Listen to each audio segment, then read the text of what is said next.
We may never know what really happened in that room in 1991, but the consequences, we live with them every day. This isn't just a story about music, or crime, or punishment. It's a story about business. And business, as we've seen, is booming. Welcome to the channel. Here I research and share content that's entertaining, educational, and sometimes unsettling. It didn't take me long to realize that something changed in the early 1990s.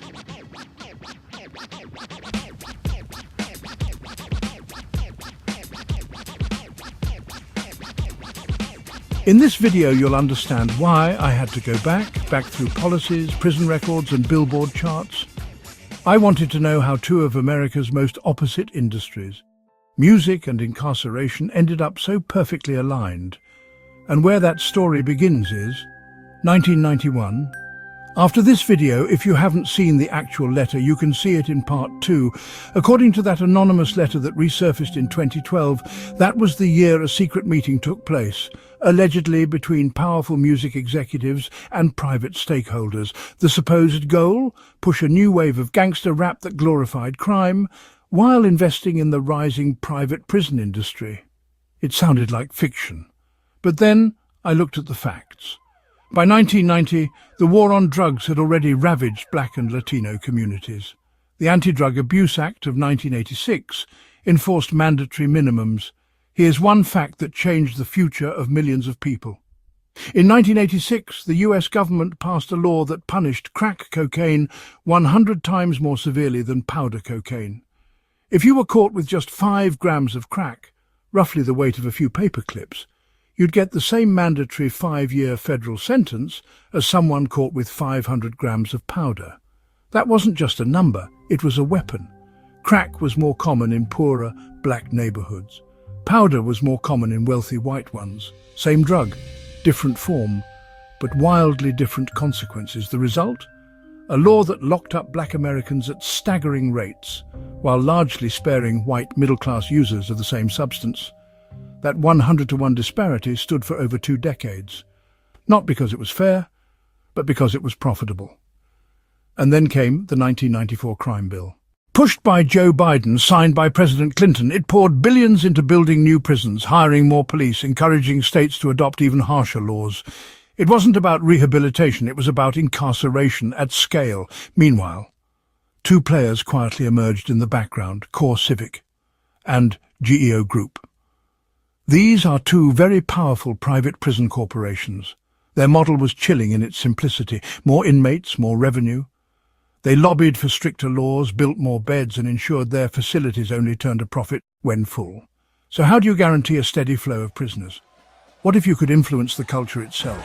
In 1991, the same year as that alleged secret meeting, rap was in transition. Public Enemy, KRS-One,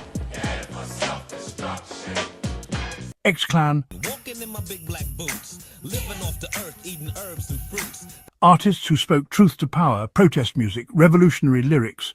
But soon something shifted. N.W.A. had already cracked open the door with gangster rap. By 1992, that door became a floodgate.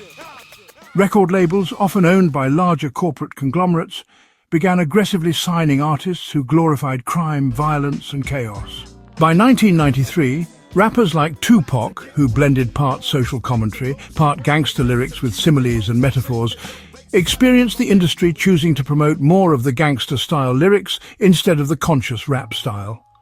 By 1996, gangster rap wasn't just mainstream, it was dominant. And during that same 5-year window, the private prison industry exploded. CoreCivic and GEO Group expanded rapidly, contracts multiplied, states cracked down, and a growing number of young black men were sent away, often for non-violent offences. Now ask yourself, was the music causing the crime, or was it selling the perception?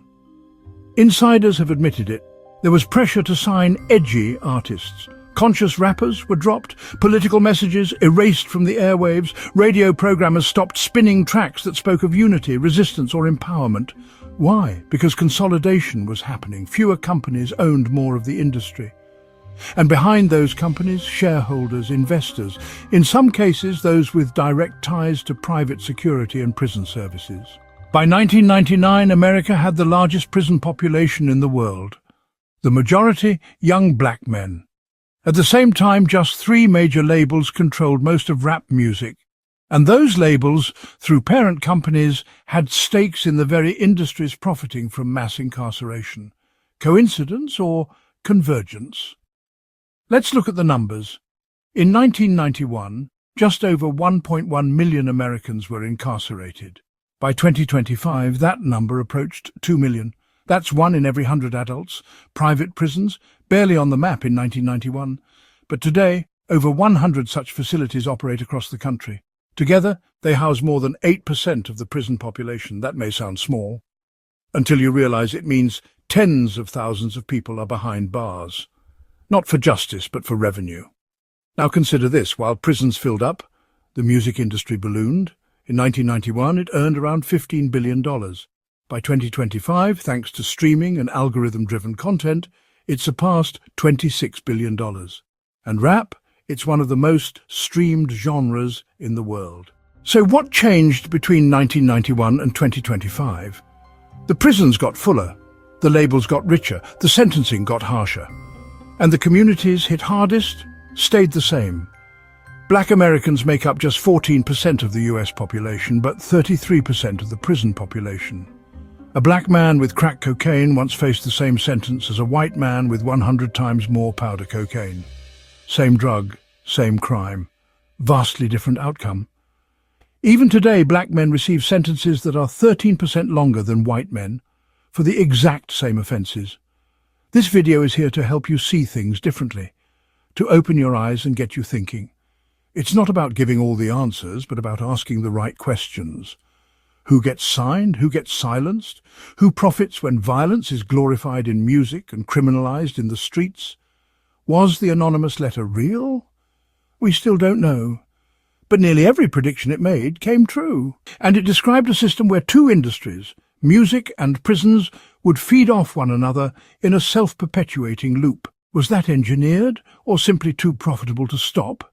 Either way, the result was the same. Rap became a weapon, used not against the system, but against the very people it once empowered. Even now, young rappers are prosecuted for their lyrics. Others are murdered before reaching 25. Entire cities are branded war zones, while streaming platforms profit off their pain. So I ask again, who benefits from the message? Whose story gets amplified? Whose gets erased? Now, click for part 2.